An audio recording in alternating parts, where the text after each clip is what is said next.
Well, this week we've been talking about dealing with negative input from other people in our life. We talked about insults, and insults are something that will come, and sometimes with a frequency far higher than we want.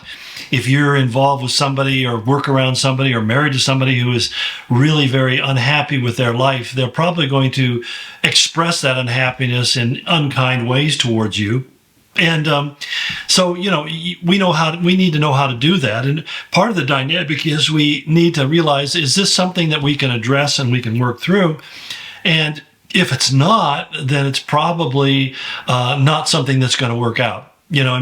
People who cannot accept correction or cannot accept instruction are people who it is impossible to develop any kind of closeness or relationship with. And increasingly, I find that there are people who are oriented towards the idea that your job in life is to make them happy. And anything you do that they don't like or doesn't make them feel happy is something that they have a right to tear you down about. That's a very unhealthy dynamic, and it really, needs to be addressed either through counseling. If the direct conversation doesn't work, then you need to go into counseling. And if that doesn't work, well, you need to pray what the next step should be in going forth with your life in this relationship. Don't misunderstand me. It's not all about being happy and always enjoying the relationship with other people, because sometimes we just have to bear one another burden. And there have been times when, people in my life have been going through really hard times, and sometimes they're uttering unkind things. And I just have to put in the context of saying, I know what you're going through, and I don't know you. I know you don't mean that personally. I just remember, in fact, when my wife was going through that change of life and through menopause, and she was just really, really irritable. And one day I asked her, I said, "Why are you being so hard on me?" And she looked at me so lovingly and so it was so touching. She said, "I don't know. I can't help it. There's just all this stuff going on inside of me, and I can't help it." And it was really great, because then I said, "Okay, I know it's not personal." She says, "I love you, and I don't like doing this. It's just kind of in me." And, we went through a season where that would happen from time to time, and then we got over it. So, it's one of those kind of things that you got to really not be super sensitive to where you're being the one who's always demanding the other person is always making you feel happy. There's nobody who has the job to make other people happy. You can't make other people happy if they aren't already happy on the inside. So the joy of the Lord is our strength, we read in Nehemiah chapter 8. And so if a person doesn't have joy on the inside, there's no way that you can push joy in from the outside. And so that's something to keep in perspective. But the other side of it is that sometimes what we interpret as an insult is actually somebody speaking the truth to us in love. And that's why when somebody says something critical to us that we feel is critical or we feel is insulting, we really need to exercise some self-control and just ask him, do I really do that? I mean, can you help me understand that? Because if that's what I'm doing, I'm sorry, I'm not trying to do that. Just help me to understand it so I can become more aware. Now, I know that takes an amazing amount of self-control sometimes, not to just simply go on the defense or on the counteroffensive and attack back. That's where most relationships end up. But I would say this, even when you've ended going the counteroffensive, and that's brought a counteroffensive from them, and suddenly you have this brawling relationship that you both are embarrassed and regret, at some point when you cool down is the point where you can come back and say, help me understand what I did that was so offensive. Help me to understand it, because I don't see it. And if you're a guy, chances are really good that you don't see it. We're not that intuitive. We're not that perceptive.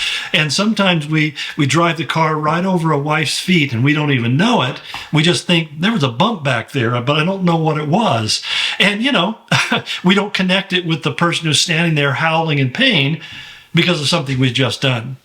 And I would say to the ladies who think, how can a man be that stupid? I'm saying, you have no idea how stupid we can be and not realize what we're doing. So, it's always important that we try to work through what it is that's really rubbing us wrong and not repeat ourselves.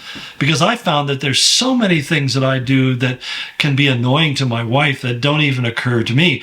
I mean, little things like closing cabinets or putting things back where they belong.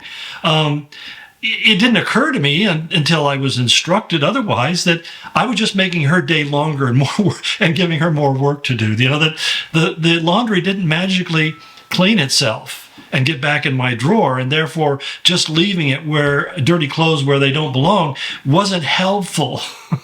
So I mean, tell a little bit of myself, but that's kind of how obtuse that men can be oftentimes in relationships. But we have to therefore ask the question, how much truth is in this, what I perceive as an insult? And nobody is, in their response to us and their criticism of us, are always 100% right. I mean, there's always a percentage where they're getting it wrong, but we have to not focus on the 1% because oftentimes that comes, oh yeah, I know you are, but what am I? Oh yeah, but what about you? And you did, and that really is, again, that is a trail that you don't want to go down to because it's a total dead end. It just makes everything worse.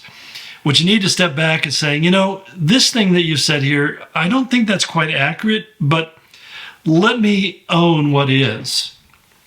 That yes, I should put things back. I should be willing to help out in areas where you're already overwhelmed. I should be more sensitive. I found that once the kids were gone and I wasn't at the office 16 hours a day, and my wife and I had more and more time as we got older to be just the two of us, I had to become more conscious of just helping her with stuff. And so, it's one of those kind of things that we all can grow in. We can all learn from. But that's where I think that you need to look at it and say, is there parts of this that are true, that apply to me, that I need to hear and I need to look at? And if the things that are being said are wholly unreasonable, then probably your partner or whoever's saying this to you is having a problem on their own.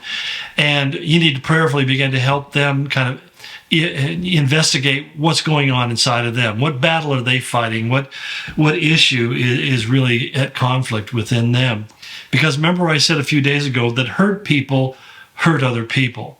And so if you have somebody who's consistently hurting you by things they're saying, the best thing to do is see if you can have a conversation about what is causing so much pain in your life that you're reacting in this way.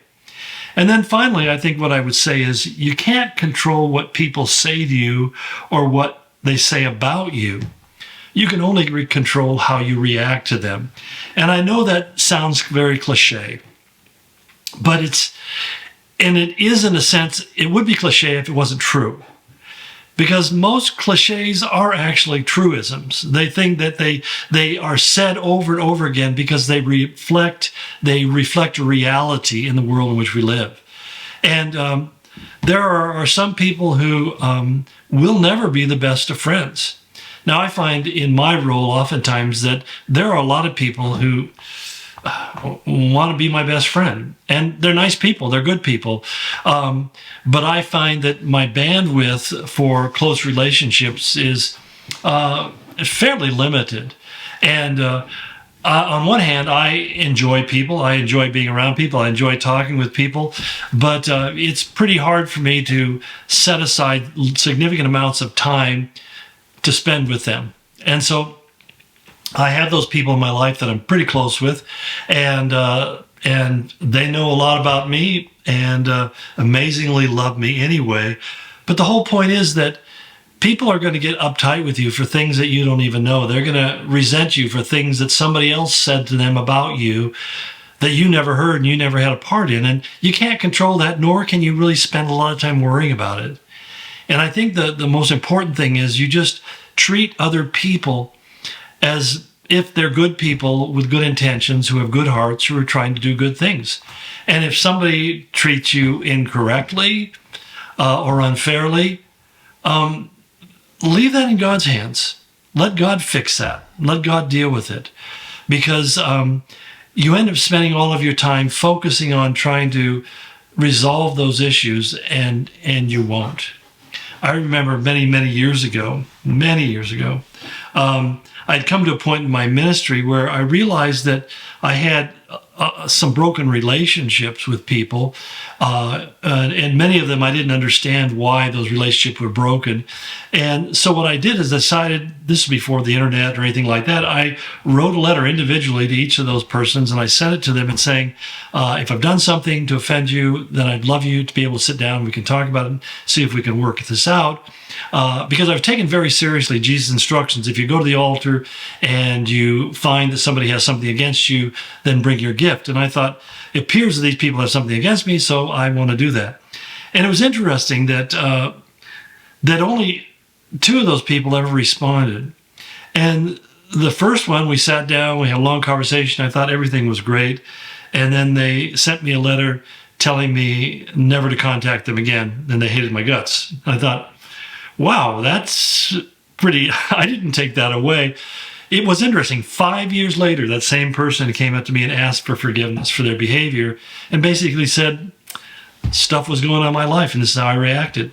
The other person I sat down and talked with, they said, no, it's not your problem, it's my problem. I'm the one who's dealing with this, and everything was good from that point on. So, it's one of those kind of things that you can't fix everything. And many times in the church, we think that we have to make sure that we're on a happy, friendly, intimate relationship with every person. Not only is that not physically possible, emotionally possible, but you have to understand that there are some people who are in an unreasonable place in their life at some moment in time, and you're not the one who can fix it. In the end, that's something that God is going to have to fix. And the biggest thing you have to ask yourself is, am I being honest with myself? Am I being true with myself? And am I being faithful to God?